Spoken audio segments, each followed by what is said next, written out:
I've started my timer, so we got 30 minutes to talk about how we can make our family alignment around device use and boundaries a little bit better. So as I said, Kate Farina will be in the chat monitoring there and talking and giving links about what is popping up in the chat space there. Of course, we have a bunch of resources available, and if you head over to the Discovery Health Mental Health Information Hub, there are videos you can watch. There are articles that you can make use of, reading through. There are resources, and of course, at the bottom of that information hub, you can click through to the Be in Touch Discovery Digital Parenting hub, which has a whole bunch of resources and webinars and content specific to helping you become that digital parent that you need to be. This is the third webinar in a series of 6, which is focused on empowering and upskilling parents in their online parenting role. And our aim, as we said at the get-go, is to help kids be safer and saner online. The roadmap for today is that we're going to be talking to Mandy Herold, who is a conscious discipline and parenting expert. She's also an educator, and we'll be hearing from her about how we align our families and how we make sure we're all on the same page when it comes to protecting our kids. So the question then first comes, do we need to be protecting our kids? And the answer is very much yes. We deal with a syndrome that parents have across South Africa called "not my kid," where parents think it's not my kid that's getting cyberbullied, it's not my kid that's seen pornography.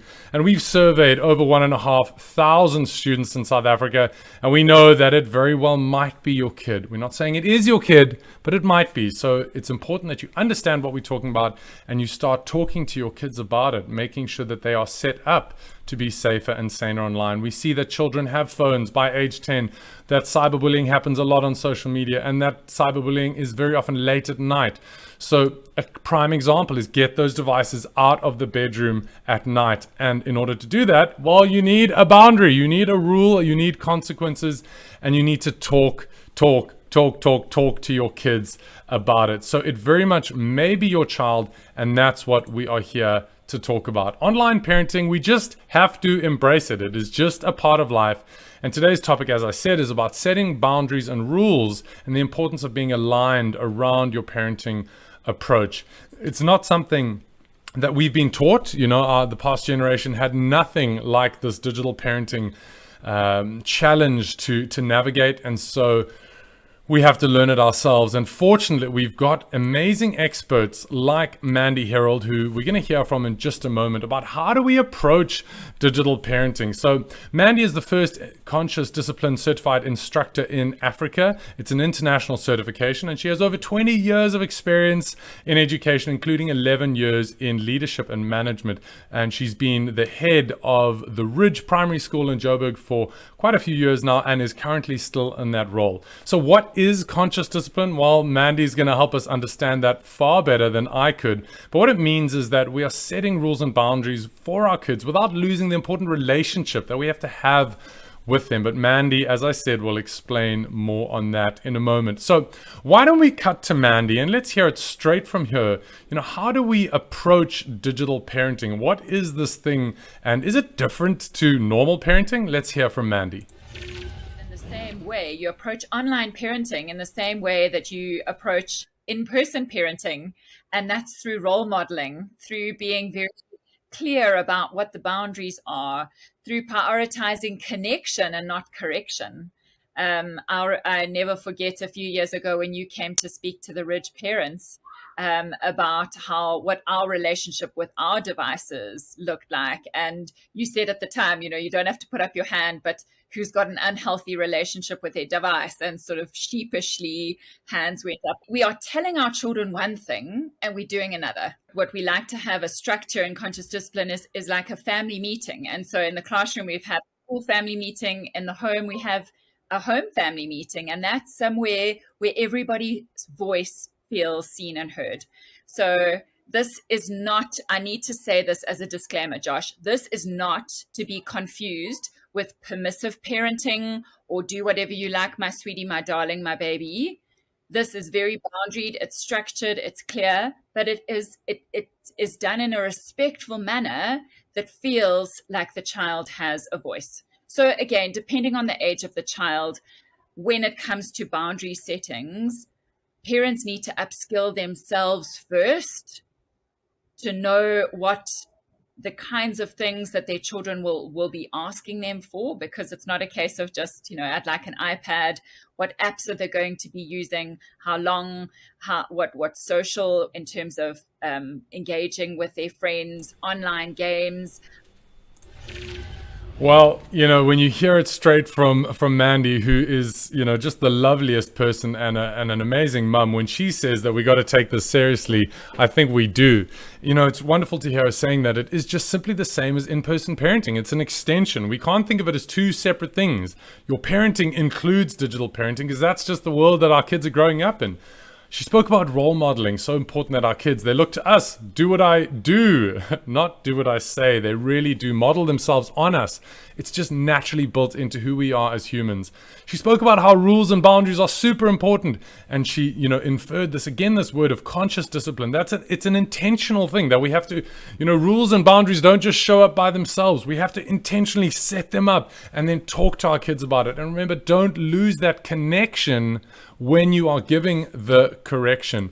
She also spoke about how we need to have these family meetings where everyone's voice is heard, and I think this is so important, especially as your children get older, that there can be a co-creation of those agreements, asking your children, what do you want to get out of this device? Why do you want to use this platform? What do you think is okay for you in terms of what time you put your device to sleep?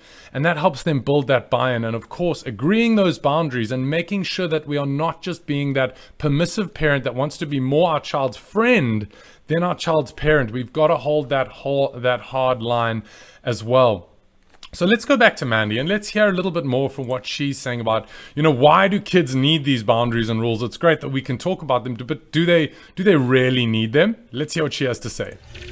Thinking to parents about this and really encouraged and asked for parents to be much more aware of what their children are watching, because what it's translating to is that because there's not, when they're in the classroom doing handwriting, the teacher's not jumping up and down and changing colors. And as such, then we've got children sort of zoning out because that dopamine spike is not there. And so for me, in terms of setting the boundaries and in terms of getting really clear about what is okay and what's not okay, they have to have something to compare that to. So that's where the connection comes in. AI doesn't have the empathy, doesn't have that authentic, does your face light up when you see your child? And so children are desperate for that connection, and they're needing to have that connection in the real world with their parents to be able to have something to compare it to. When parents say to me, yeah, but when I take the iPad away, the children say they're bored, I say, unbelievable. That's exactly the response that you want, because it's going to be boredom because they don't know what to do. But as soon as they pull out that Lego set or unpack the trains that they haven't played with, again, depending on the age, or find other things that they can then engage with in the real world, the brain is pattern seeking and the brain likes to learn that impulse control through contrast. So you did a half an hour Roblox, you did a half an hour of playing with me in the garden. Such interesting insights there. And, something that really opened my eyes when I was speaking to Mandy about, the importance of giving our children something to contrast their online experience with, right? Of course, if you're not getting that sense of getting outside, having great experiences, having good chats with mom and dad and siblings, you got nothing to compare it to. So of course, your online world just looks so attractive because it's compared to absolute boredom. I think what Mandy was saying about the fact that AI and all the ways that these digital devices and the products and platforms that we use on them are not built for helping us build our own empathy, right?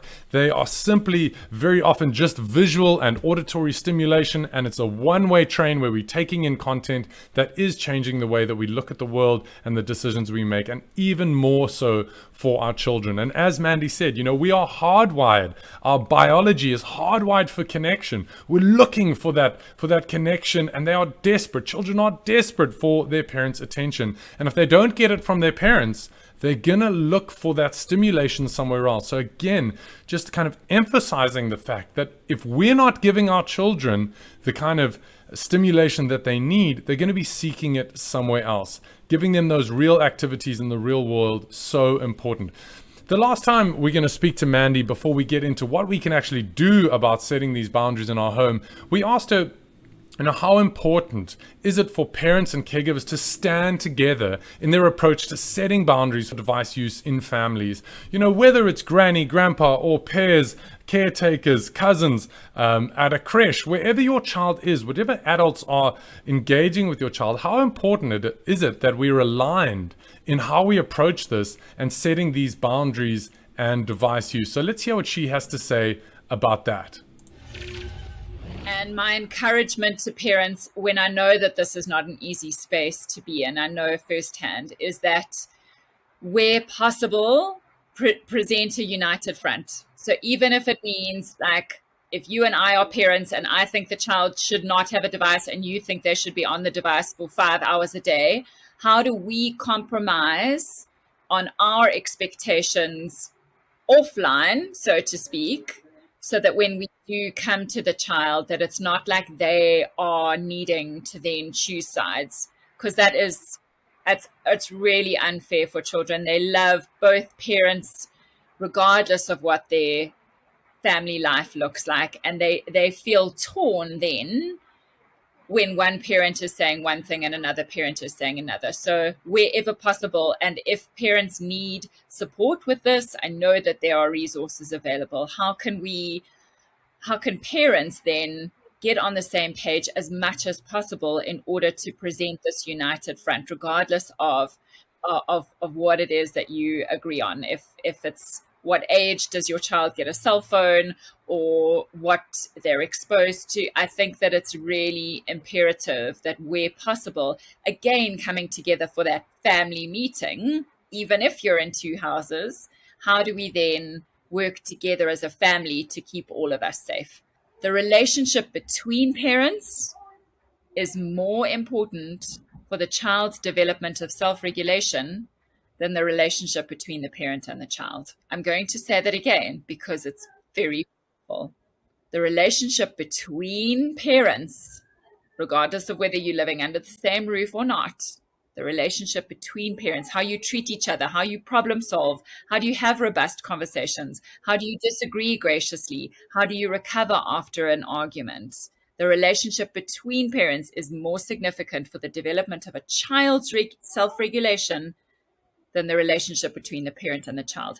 And self-regulation, Josh, is a skill. Self-regulation is a scientific term for resilience, and it's a better predictor for our children long-term than IQ, early reading, maths. It helps us to have healthy relationships. It helps us to set and achieve goals. It helps us to delay gratification. So think about that as a construct, the self-regulation as a skill. What are we role modeling? How do you get a self-regulated child? With a self-regulated adult. And that is not saying we all kumbaya and we never box with our partners, not at all. But how do you recover from that? How do you treat each other with respect, regardless of whether you are in agreement or not?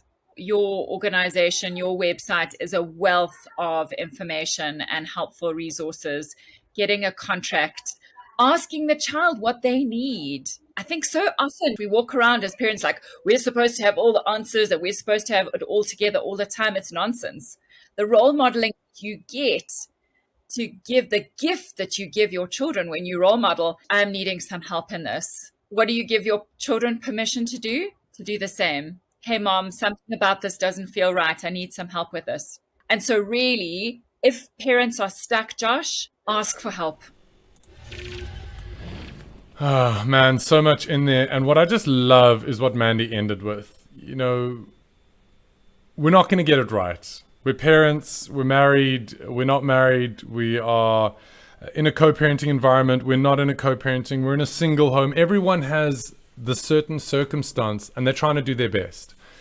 And it's okay to ask for help. It's okay to look online and just type in, how do I do this? How do I do that? And there's someone somewhere, we create a lot of that content and resources, but if it works to find a different person that has a similar family structure to yours that's giving advice, go there. But go somewhere. Ask those questions about how you can do something about it. I also want to pick up on just how mind-blowing that point that she raised was, that the relationship between partners is more important than the relationship between them and their children when it comes to self-control and self-regulation. That for me is a massive eye-opener, because we spend all of this time thinking that we teach the skill of self-regulation to the child, but in fact we model it in the way that we talk with the various adults that are caring for this child in their lives. Isn't that just so astounding, and something that we have to take cognizance of? We have to be aware of that when we have that argument, or when we undercut that other caregiver, or when we go against something that we've agreed together, we are actually impacting the child's ability to control their own emotions, to make good decisions, and of course, modeling how they will relate to other adults in their life as well. So this idea that there has to be a compromise, there has to be some form of alignment, and I understand this is a much bigger conversation than simply just go ahead and do it. And hopefully the statistics that we've covered in today, and the stories that you have and that your friends share with you about the issues that children face online, will be enough to activate that parent who's resistant or angry, or whatever they're sitting with that is stopping them from just finding a compromise that makes sure that you're on the same page with your children. Okay, guys, so let's go straight into what do we do about it. We've tried to simplify the 8 steps to family digital well-being. All of these resources are available on the Discovery Health Mental Health Hub, and of course the Be in Touch Discovery Parenting Hub, both of which you can get access to, and both of which you will be able to access at the end of this webinar. So when I close the webinar, we're going to push you through to that site so that you can go and look at all of the things that we're talking about. So we're going to take you through the 8 steps to family digital well-being. It's 8 steps that, if you follow 1 through 8, will make sure that you've set up your home in a way that is starting to create those rules and boundaries that'll make sure that your children are safer and saner online. So let's jump straight into it. Number 1, being mindful of your own screen time. We need to agree, set up, and monitor our screen time, not only our own, but also our children's. We can do this with various apps. A lot of phones, definitely iOS and Android, have built-in options where you can just check your own screen time.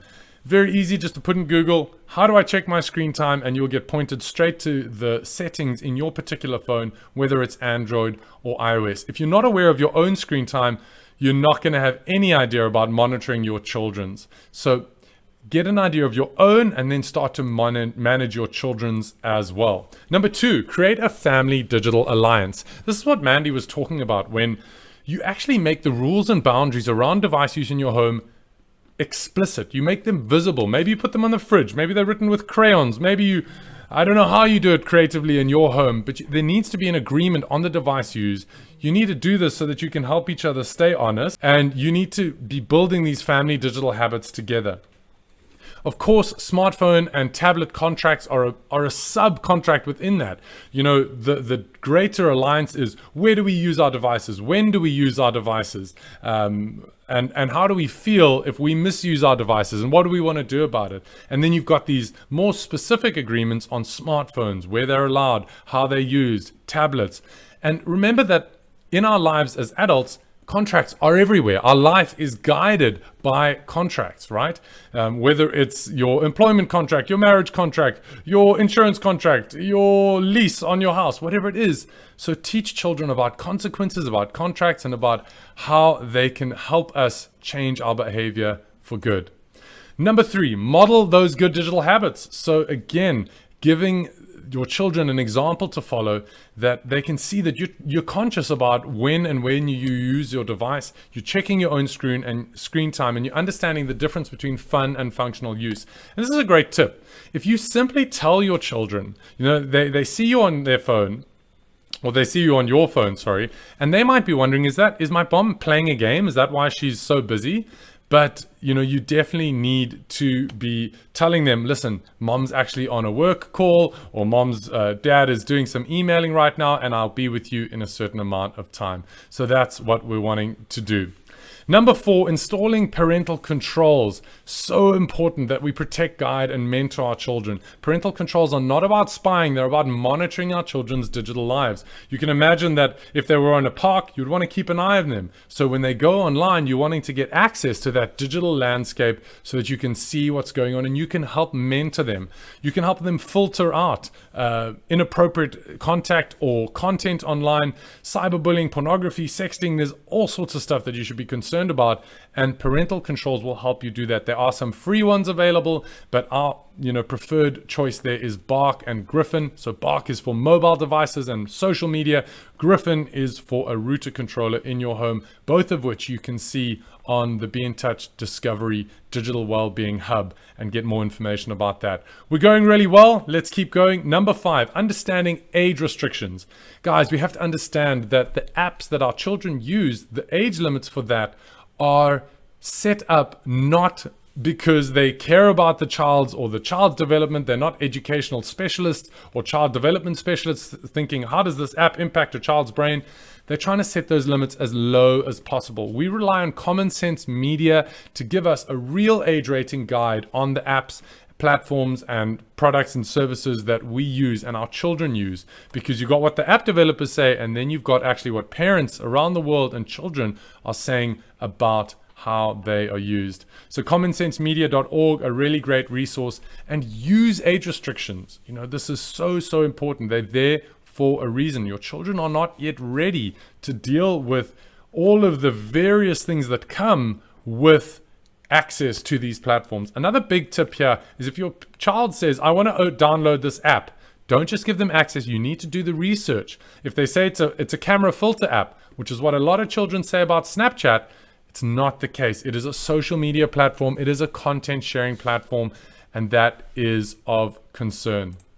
Of course, number 6, changing settings. We need to make sure that our settings are set up to keep our children safer and saner. Whether it's on Netflix, YouTube, whether it's on a phone, it's on a PS5, where it's a Nintendo Switch, whatever you can do to limit the exposure to inappropriate content and contact online, you need to be doing that. So whether it's privacy and locations, making sure that personal information is not shared, making sure that your children are as safe as possible on the platforms that you've decided that they are ready to use. Of course, we're getting to number 7 now, knowing passwords and checking devices. So this is, of course, age appropriate. The older your children get, the more access you want to be giving them, the more responsibility you want to be giving them. But you need to know what's going on in their lives, because if an issue is cropping up, you have to be able to do something about it. So get them into that habit early, that just like we don't have locked doors at home, an example, a metaphor, we don't have locked accounts online. So know their passwords so that you can check up if need be. If that is not possible and your children are older, again, use something like Bark that can monitor their social media accounts and give you alerts if something bad is happening. We don't mind them watching videos about, how to do your nails and how to build a treehouse. That's all healthy stuff. But at least you'll know if an issue crops up. We want to make sure that devices are loaned and not owned. So don't just give over that device, loan it to them with some agreements, and then double check in on those agreements. And if they break them, there's consequences, because that's how life works. Remember, we're here to protect, guide, and mentor them, and you've got to continually check in and check up. It's not a once up, once off. Parents say to me, what's the thing I can do to make it safe for my children? And the thing is consistency. You've got to be just incorporating this into your day-to-day parenting. There's no app that's going to take care of it. There's no setting. There's no Wi-Fi controller. It's going to take consistent and intentional attention to make sure that our children are safer online. Finally, number 8, join your child's online world. There's a statement that I say in the parenting workshops we hold that stops parents in their tracks, and this is it. If you don't know what's going on in your child's digital world, chances are you don't know what's going on in their world at all. It's hard hitting, but we have to understand that the digital world is just a part of our children's lives. And if we don't have insight into what's going on there, we're missing out on a part of our child's life. And that's a lost opportunity for connection, for trust, for building a relationship with them that means they'll come to you when you ask for help. When they need help. So there's one world, offline and online. And of course, we need to be asking them about their digital day. Ask them better questions. Ask them things like, can you teach me how TikTok works? Can you show me the craziest thing that you've seen online? Crazy doesn't have to be bad. Can you tell me why you want to use this platform and what you get out of it? You got to start understanding their world. If they want an app, you need to get it. You need to get on TikTok and just see how it works just a little bit so that you can relate to them. If your child told you that they love basketball, you'd want to be able to say, well, did you hit a three-pointer? If you don't know what a three-pointer is, then you're not going to be able to talk to them about basketball. You've got to understand that the digital world is where they live. Befriend them online. If they're young enough, they might cringe if they're a little bit older, so that you can keep track of their profile and what they're doing. Of course, being aware of the fact that sometimes they put fake accounts up there, and so we need to be aware of that. So I hope those 8 steps help. Our top tips, definitely, you need to agree on those rules. You need to be chatting to your child, talking to them about these issues that they're facing. You need to be installing those parental controls, keeping devices out of bedrooms at night. This is a massive one. This is where cyberbullying happens. This is where bad decisions happen. Nobody makes a good decision at 11 o'clock at night when you're on your phone and you've been scrolling. You wouldn't send an email to your boss at that time. So don't let your children be on their devices either. Keep checking in and keep checking up, and you've got to talk to your teens. Okay, so I'm going to deal with some of the questions that popped up. I'm aware that a lot of people didn't get into this webinar because of the amazing amount of people that signed up. And again, we apologize for that. And we will be making this recording available, and we'll see what else we can do to make sure that you have everything that you need to be the active digital parent that you want to be. So let's have a look at some of the questions that came through.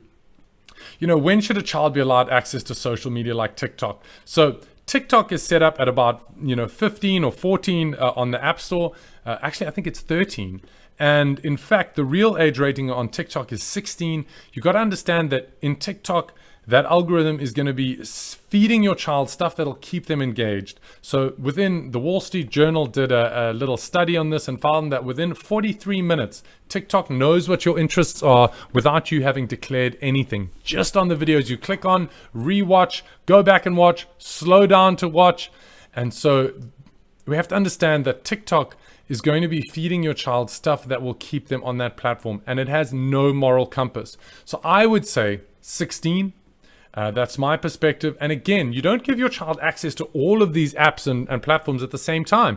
Start them off slowly. Start them with a really old phone. Don't give them an iPhone 12. Give them a really old phone and let them work towards improving their access, improving the technology with the agreements and consequences that you have in place with them. Okay, another question come through. What do you do when you simply can't connect with your co-parent? Oh, guys, it is such a difficult conversation. I was chatting with a mum recently. I was on Cape Talk talking to her, and she's got 4 kids, and her co-parent just doesn't see eye to eye at all, thinks it's completely normal that their teenage boy is watching pornography online. And so I think what we have to be doing in that space is making the focus the children, not the relationship. So if you imagine a metaphor of 2 chairs facing one another, a couple facing one another, it's very intense and they're trying to sort out all this interpersonal stuff. But if we move those chairs to face forward, that they go side by side, and we keep the focus on the child.